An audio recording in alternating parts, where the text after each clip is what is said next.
क्या महिलाओं की सुरक्षा और सम्मान सिर्फ राजनीति का अखाड़ा बनकर रह गया है? एलएनजेपी अस्पताल की शर्मनाक घटना के बाद अब महिला आयोग के अध्यक्ष के एक बयान पर बड़ा बवाल खड़ा हो गया है। प्रोफेसर डॉक्टर संतोष दहिया ने महिला आयोग के अध्यक्ष रेणु भाटिया के एक बयान पर कड़ी आपत्ति जताई है। आरोप है कि एक महिला कर्मचारी से ये पूछा गया कि क्या तुम्हारी लड़की को गैर मर्द के साथ 15 मिनट अकेला छोड़ दूं? डॉक्टर दहिया ने पूछा कि क्या संवैधानिक पद पर बैठे व्यक्ति को ऐसी भाषा शोभा देती है। दहिया ने साफ कहा कि चेहरा देखकर और राजनीति का चश्मा पहनकर की गई टिप्पणी गैर जिम्मेदार न है। इससे टीआरपी तो मिल सकती है, लेकिन महिलाओं का भला नहीं हो सकता।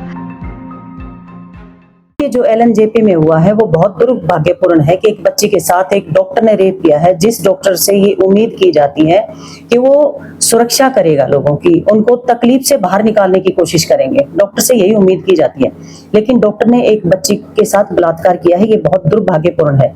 लेकिन उससे ज्यादा एक जो रेणु भाटिया है, जो चेयरपर्सन है महिला आयोग की, वो वहां पर उन्होंने विजिट किया। अच्छी बात है, विजिट किया और उन्होंने सवाल किए कि भाई आप लोग कहाँ थे। सवाल बनता भी है क्योंकि अकाउंटेबिलिटी फिक्स करनी बहुत जरूरी है। ऐसे में जब इतना बड़ा कांड हो जाता है तो सवाल जायज सा बनता है। लेकिन उन्होंने जो टिप्पणी की वो आपत्तिजनक है। उन्होंने कहा कि किसी व्यक्ति के पास तुम्हारी बेटी को क्या मैं 15 मिनट के लिए छोड़ दूं? मतलब ये कौन सी टिप्पणी है? एक महिला का दूसरी महिला की बेटी को लेकर ऐसी टिप्पणी करना ये बहुत आपत्तिजनक है।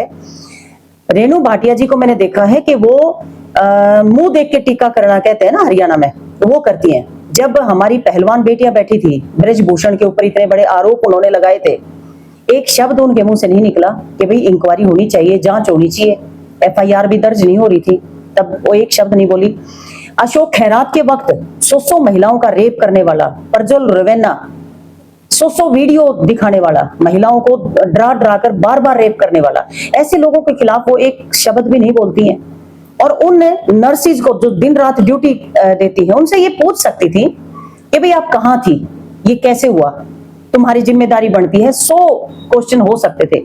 लेकिन ये कहना कि मैं एक अनजान आदमी के पास तुम्हारी बेटी को 10 मिनट तक छोड़ दूं, वो कौन होती छोड़ने वाली? और एक महिला को इतना आपत्तिजनक पोजीशन में, वो पहले से परेशान है कि एक बच्ची के साथ वहां रेप हुआ है। वो नर्सिस भी तो परेशान है जो ड्यूटी पे थी। लेकिन एक चीज और भी है यहाँ देखने की कि जो डॉक्टर्स हैं, जो जहां पर वो जो पेशेंट उनको देखते हैं, उनके बाहर उन लोगों की ड्यूटी लगाई जाती है जो नर्सिस होती हैं। कहीं दवाइयां दे रही हैं, कहीं किसी को इंजेक्शन लगा रही हैं। हर रूम में उनकी ड्यूटी नहीं होती है, मैंने पता किया ये बात।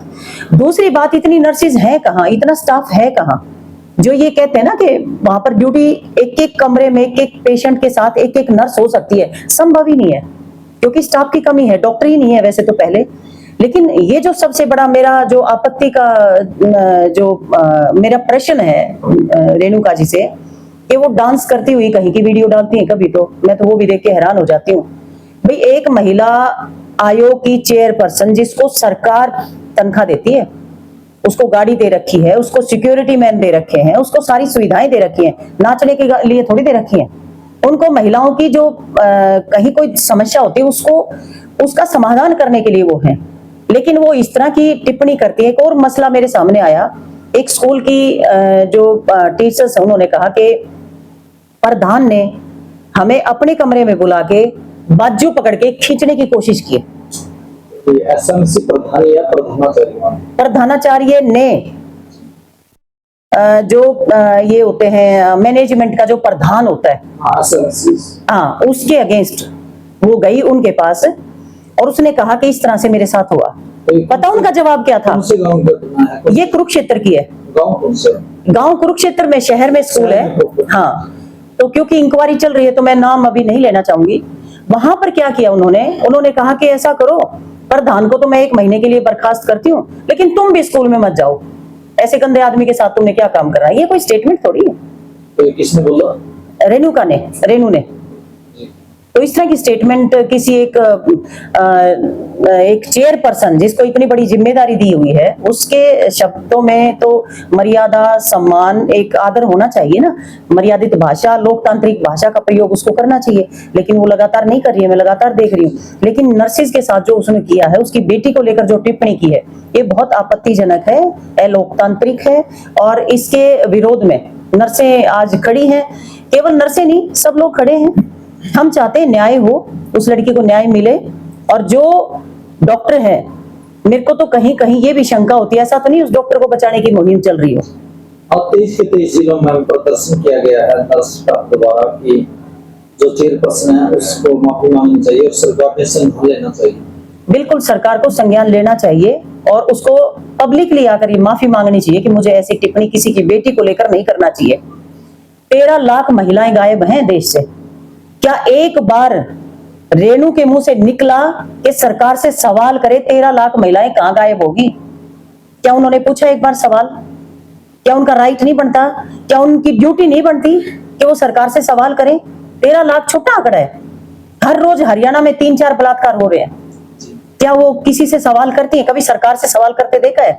उनको निष्पक्ष होकर अपनी बात रखनी चाहिए, महिलाओं के सम्मान के लिए, उनकी रक्षा के लिए बात करनी चाहिए। लेकिन इस तरह से वो एक राजनीतिक एक परिभाषा या भाषा कहूंगी, उसका प्रयोग लगातार वो कर रही है, जो कि कतई शोभनीय नहीं है। और रेणु भाटिया है जो महिला आयोग की अध्यक्ष है, वो फेमस होने के लिए करी है या मतलब रेगुलर ये करी है? ये केवल टीआरपी के लिए है, क्योंकि वो टीआरपी लेने के लिए ऐसा कुछ कर रही है।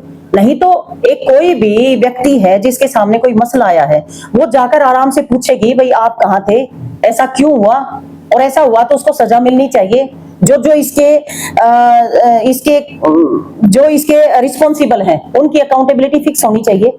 लेकिन वो कुछ नहीं, वो कहती है मैं तुम्हारी बेटी को एक अनजान आदमी के साथ 15 मिनट अकेले कमरे में छोड़ दूं, तो मतलब वो कौन होती है किसी की बेटी को एक अनजान आदमी के कमरे में छोड़ने वाली?